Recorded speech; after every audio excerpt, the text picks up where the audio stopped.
шаҳри бостонии Кӯлоб, ки таърихи 2700 соларо дар худ маҳфуз дорад, дар тӯли таърих борҳо шикасту рехтҳо, тохту тозҳо ва зиёну зарарҳоро аз сар гузаронида, вале қомат хам накарда, дубораву даҳбораҳо эҳьё ва рушд кардааст. ин қадим шаҳр дар солҳои соҳибистиқлолии ҷумҳурии Тоҷикистон хеле ривоҷу равнақ ёфта ба як макони зебову диданӣ мубаддал гардидааст. агар аз дастовардҳои ин шаҳри зебо ва бостонӣ ҳарф занем, хеле бешумор ва нотакроранд. биноҳои хуштарху замонавӣ, боғу гулгаштҳои назаррабо, донишгоҳу донишкада, коллеҷҳо, роҳҳои нақлиётгард ва амсоли ин дигар пешравиҳо, ки имрӯзҳо диққати сайёҳону меҳмонони дохилу хориҷро ба худ ҷалб мекунад. дар ин барнома аз муваффақияту музаффариятҳо ва дастовардҳои муассисаи давлатии коллеҷи тиббии шаҳри Кӯлоб ба номи Раҳмонзода Раҳматулло Азиз ҳарф мезанем, ки таърихи 70-соларо дар худ маҳфуз дорад. коллеҷи тиббии шаҳри Кӯлоб дар давоми солҳои пурсамари хеш ҳазорҳо мутахассисони варзидаи соҳаи тандурустиро дар оғӯшаш парварида соҳиби номи пурифтихори табиб ва эҳтироми баланд гардонидааст, ки имрӯз дастпарварони ин боргоҳи илмиву омӯзишӣ дар тамоми муассисаҳои тандурустию дохилу хориҷи кишвар кору фаъолият намуда истоданд. агар ба таърихи на он қадар тӯлонии ин боргоҳи илмию маърифатӣ назар афканем, коллеҷи мазкур дар даврони шӯравӣ дар заминаи мактаби тиббӣ таъсис ёфт ва дар даврони соҳибистиқлолии ҷумҳурии Тоҷикистон бошад, ба муассисаи давлатии коллеҷи тиббии шаҳри Кӯлоб мубаддал гардид.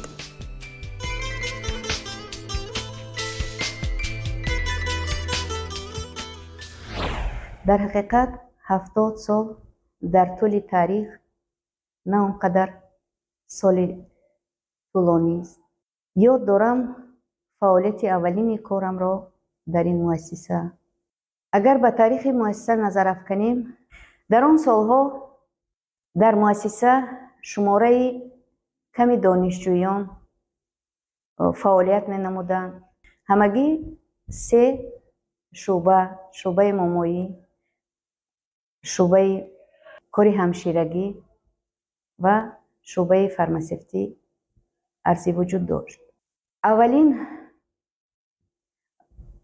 директори муассиса Чеботарёва Галина Викторовна буданд.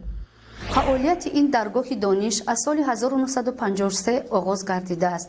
соли аввали таҳсил аввалин маротиба 6 нафар довталабон аз рӯи ихтисоси ҳамшираи тиббӣ ба омӯзишгоҳи тиббӣ қабул карда шуданд. як қатор аз дастпарварони коллеҷи тиббии шаҳри Кӯлоб таҳсили худро дар муассисаҳои олии таълимии дохилӣ ва хориҷи кишвар идома дода то дараҷаҳои мутахассисони дорои унвон ва дараҷаҳои баланди тахассусӣ ва илмӣ расидаанд. ба ҳайси роҳбарони вазорату муассисаҳои илмӣ кору фаъолият карда истодаанд. аз ҷумлаи онҳо доктори илмҳои тиб профессор Файзуллаев, доктори илмҳои тиб профессор Ибодов, доктори илмҳои тиб профессор Қурбонов ва ғайраҳо бемуболиға на танҳо ифтихори мо, балки ифтихори миллат мебошанд. дар солҳои истиқлолияти давлатии ҷумҳурии Тоҷикистон теъдоди омӯзгорон ва шумораи донишҷӯён низ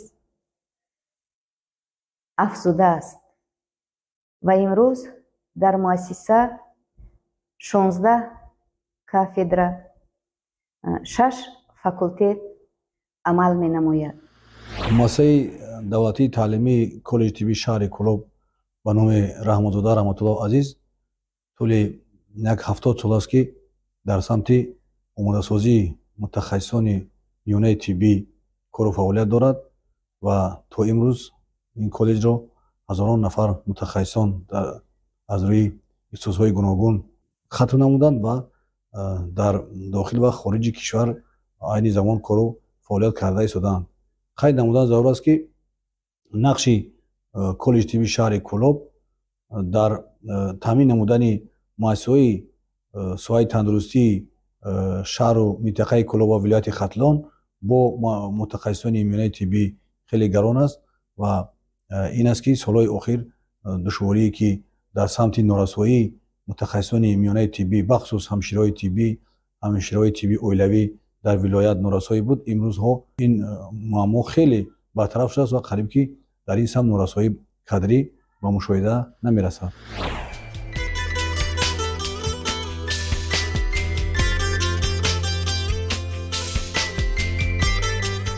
ҳукумати ҷумҳурии тоҷикистон имрӯзҳо барои омӯзиш ва омода кардани мутахассисони болаёқат дар коллеҷи мазкур тамоми шароиту имкониятҳои мавҷударо фароҳам овардааст. Ташхисгоҳи таълимии лабораторӣ, маркази таълимии табобатии стоматология, маркази омӯзишии малакаҳои амалӣ, маркази таълимии истеҳсолии фарматсевтӣ ва дигар синфхонаҳои таълимӣ ки донишҷӯён дарсҳои назариявии худро дар амал татбиқ мекунанд. дар маркази омӯзиши малакаҳои амалӣ ки аз тарафи институти тропикии шветсарӣ тамоми таҷҳизотҳои муосири ҳозиразамон таҷҳизонида шудааст, донишҷӯён метавонанд дониши малакавии худро дар ин муассиса, дар ин марказ пурра сайқал диҳанд. дар ин озмоишгоҳ чунин таҷҳизотҳо мавҷуд аст: термостат, автоклав, штативҳо, пробиркаҳо, сентрафугаҳо ва ғайраҳо ки мо бо ёрии ин асбобҳо бо донишҷӯ кор ва фаъолият бурда истодаем. мақсади асосии мо омӯзгорон аз он иборат аст, ки донишҷӯёнро ҳарчи бештар ба аёниятҳо шинос намуда тарзи кор кардан ва омӯзонидани усулҳои нави таҳқиқи микробиологиро нишон диҳем. чуноне ки асосгузори сулҳу ваҳдати миллӣ, пешвои муаззами миллат муҳтарам эмомалии раҳмон дар пайоми пешгирифтаи худ таъкид менамояд, ки бояд мо бештару бештар барои баланд бардоштани сатҳу сифати донишҷӯён ва тарбия намудани кадрҳои баландихтисос заҳмат кашида кадрҳои хуб ба воя расонем. физиотерапия ин усули самарабахши табобат ва пешгирии бемориҳо профилактика ба ҳисоб меравад. физиотерапия аз калимаи юнонӣ гирифта шуда физиотабиат, терапия табобат мебошад. физиотерапияро мо чун дарахт тасаввур кунем, решаи он фалсафа, танааш бошад миҷоз, шохаҳояш соҳаҳои гуногуни тибро дар бар мегирад. дар утоқи физиотерапия таҷҳизот ва лавозимотҳои ҳозиразамон муҷаҳҳаз гардонида шудааст. мо ба донишҷӯён корҳои амалиро ҳамарӯза нишон медиҳем.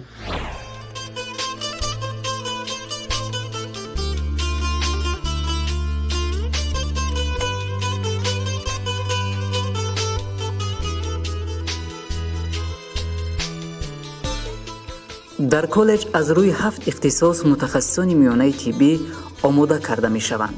ихтисоси кори момадоягӣ, табобатӣ, ҳамширагӣ, кори тиббию профилактикӣ, фарматсевтӣ, дандонсозӣ ва кори тиббию ташхисӣ.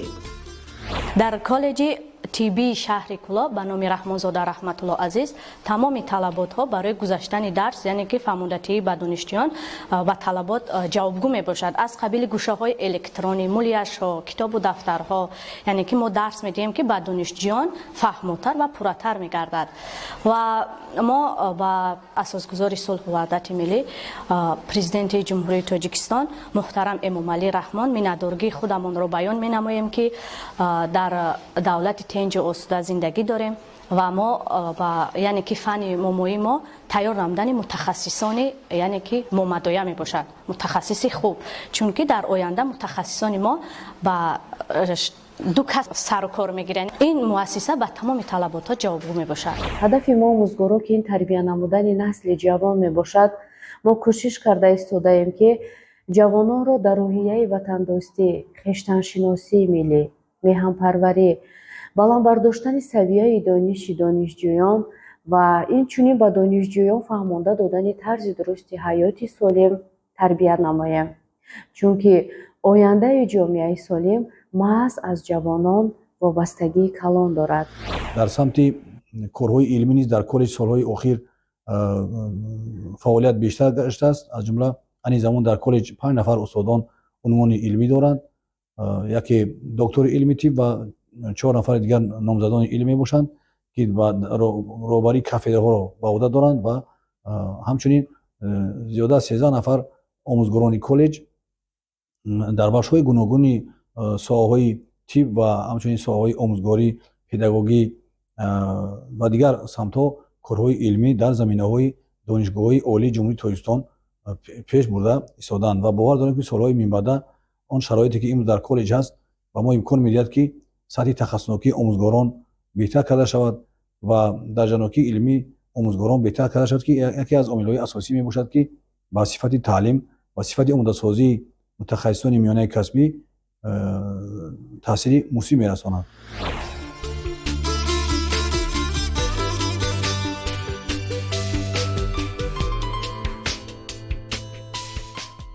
бештари дарсҳои таҷрибавии донишҷӯён дар беморхонаҳои марказӣ ва марказҳои саломатии ҳудуди шаҳр дар назди беҳтарин табибони соҳибтаҷриба гузаронида шуда, донишҳои аз барнамудаашонро дар амалия меомӯзанд.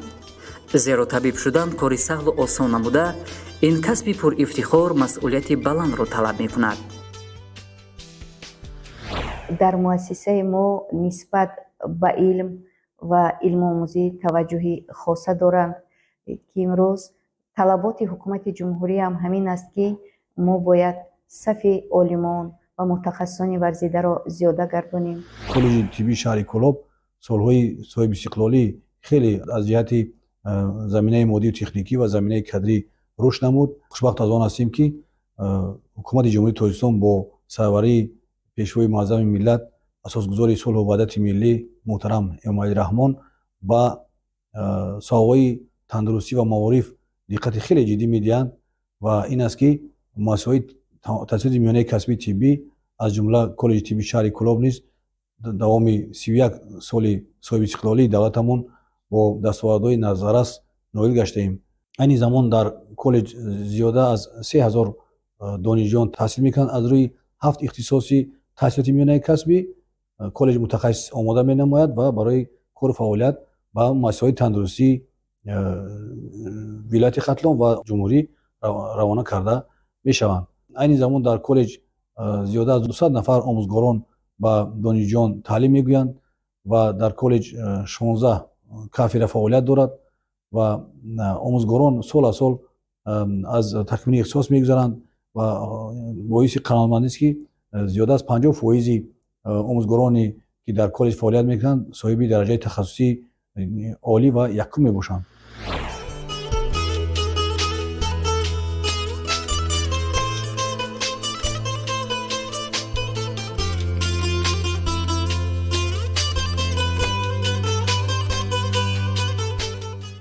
дар китобхонаи коллеҷ 22256 адад адабиётҳо мавҷуд аст ки 10118 нусхаашро адабиётҳои тахассусӣ ташкил медиҳад.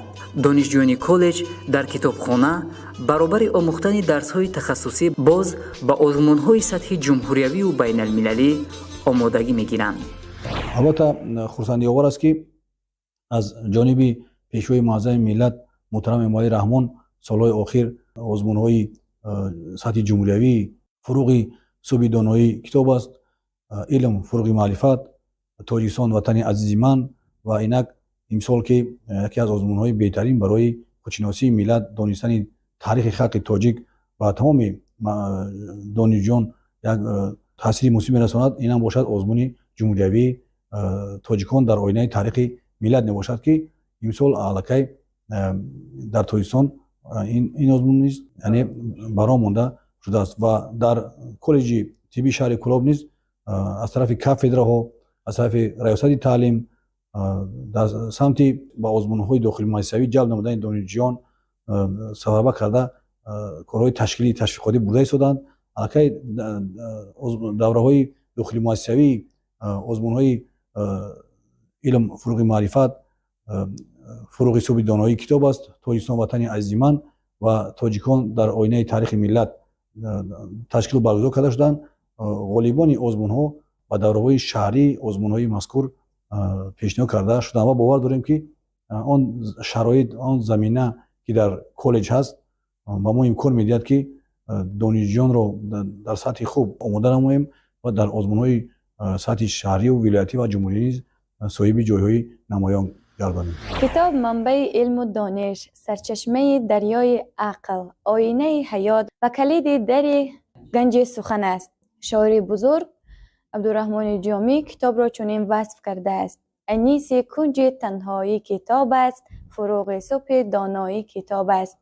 چون که ما میدانیم در جمهوریمان آزمون جمهوریوی فروغ صبح دانایی کتاب است برگزار گردیده ایستاده است. این آزمون باعث گردیده است که در دل تمام ساکنان مملکت، چه جوانان، چه کودکان و چه کلانسالان حس کتاب دوستی پیدا گردیده است و من هم یکی از اشتراکچیان این آزمون هستم و 2 سال است که در این آزمون اشتراک کردم و تا دور جمهوریوی رفته سزاوار جای نمایان گشتم.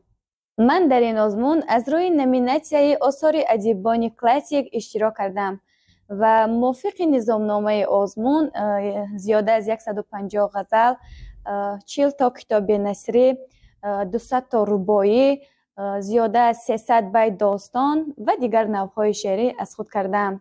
منتداری خود را به اساسگزار صلح و وحدت ملی، پیشوای معظم ملت امام علی رحمان میرسانم که بهر ما جوانان چنین غمخواری ها کردند و تمام شرایط ها برای ما مهیا است و کتابخانه ما با تمام تجهیزات ها و کتاب ها مهیا است و ما می توانیم بعد از درس ها آمده از کتابخانه کتاب ها گرفته مطالعه کنیم و برای ما معلمه ها کمک می رسانند. و همچنین در کتابخانه ما کتابخانه الکترونی وجود دارد که وقتی که ما نمی توانیم از کتاب‌های تعلیمی موضوعهای خود را دسترس نماییم، می توانیم از کتابخانه الکترونی استفاده بریم. تاجیکان را از قدیم الایام همچون ملتی تمدن آفر، کتاب دوست و با فرهنگ میشناسند. مردم ما از قدیم به کتاب رو آوردند و امروز نیز عنعنه گذشتگان را ادامه داده ایستادند. شاعر و متفکر عصر 15 مولانا عبدالرحمن جامی گفته است: خوشتر ز کتاب در جهان یاری نیست، در غمکده زمانه غمخواری نیست، هر لحظه به او در گوشه تنهایی صد راحتی هست و هرگز آزاری نیست. بیهوده نگفتن کتاب منبع دانش است، چون که وقتی که ما درباره ترجمه حال شیخ رئیس اولی نسنا میخونیم، وقتی که نصر ابن احمد سامانی به بیماری گرفتار می شود و اولی نسنا وقتی رو توبه میکند با او زر و زیور طلا و تنگه برده میدهد، اما اولی نسنا میخواهد که به کتابخانه دربار راه یابد و کوشش میکند که از کتابخانه دربار استفاده برد. معلوم می شود که نیاگان ما فقط بیشتر کتاب رو دوست می داشتند. در کتابخانه کالج ما بیشتر از 22,000 کتاب موجود است که دانشجویان ما از این کتابخانه خیلی خوب استفاده میبرند. از کتابخانه الکترونیک نیز بیشتر استفاده برده برای زیاد کردن دانش خود و صیقل دادن مهارت کسبی خود از این کتاب ها استفاده برده گنجینه افکار خود را وسیع میکنند.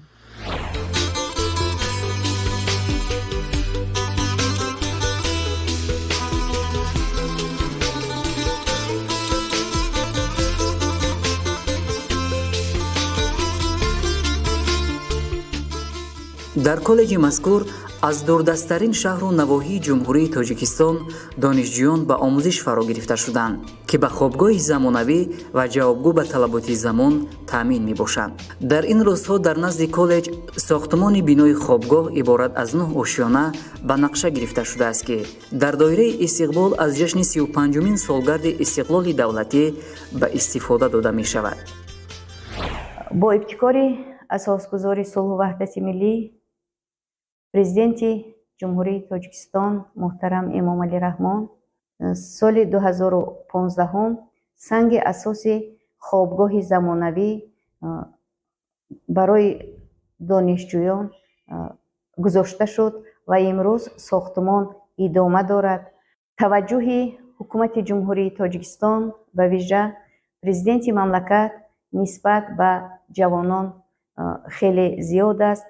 аз ин рӯ ҳар сол барои қабули донишҷӯён имкониятҳо фароҳам оварда шуда истодааст, то ин ки факултетҳои нав кушода шавад, шумораи донишҷӯён зиёда гардад ва профессорон ва омӯзгорони муассиса мақсад доранд ки донишҷӯёнро дар рӯҳияи ватандӯстӣ, худогоҳӣ, меҳру муҳаббат нисбат ба ватан, падару модар, нисбат ба арзишҳои миллии худ ва ҷавобгӯ ба талаботи замона ба стандартҳои давлатӣ тайёр намояд. мо кӯшиш карда истодаем ки сол аз сол сифати таълимро бо роҳи беҳтар намудани заминаи моддии техникӣ, аз ҷумла таъмин намудани раванди таълим бо ҷиҳози хониш, аз ҷумла китобҳои таълимӣ, китобҳои электронӣ, муҷаззаз намудани кабинҳои таълимӣ, кафедраҳо бо ҷиҳозу айёниятҳои таълимӣ, айёниятҳои лабораторӣ таъмин созем ки то ки донишҷӯён бештар ҳам ба таълими назариявӣ, ҳам ба таълими амалӣ фаро гирифта шаванд.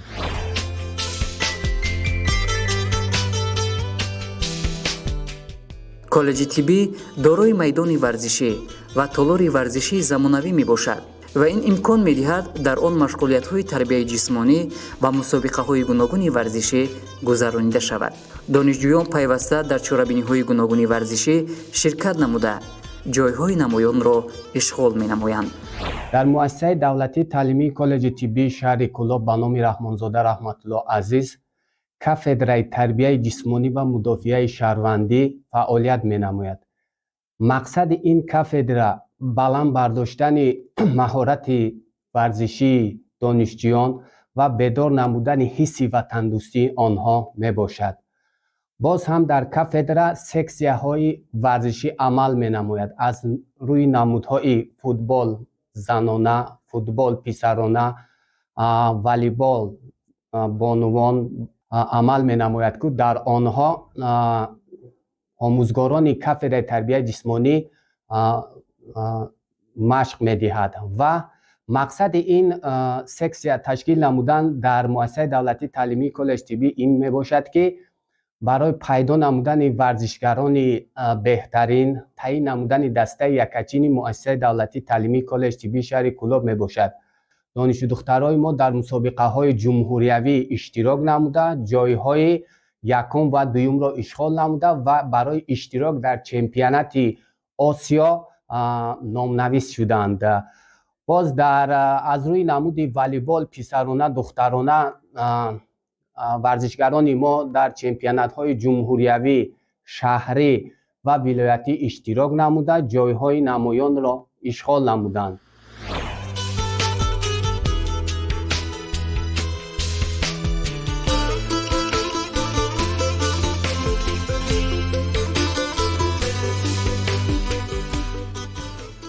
маъмурияти коллеҷи тиббии шаҳри Кӯлоб кӯшиш бар он намуда истодааст ки сатҳу сифати таълим ва шароити омӯзиши донишҷӯёнро рӯз то рӯз беҳтару хубтар гардонида дар омода сохтани мутахассисони ҷавобгӯ ба талаботи имрӯзаи ҷомеа саҳмгузор бошанд.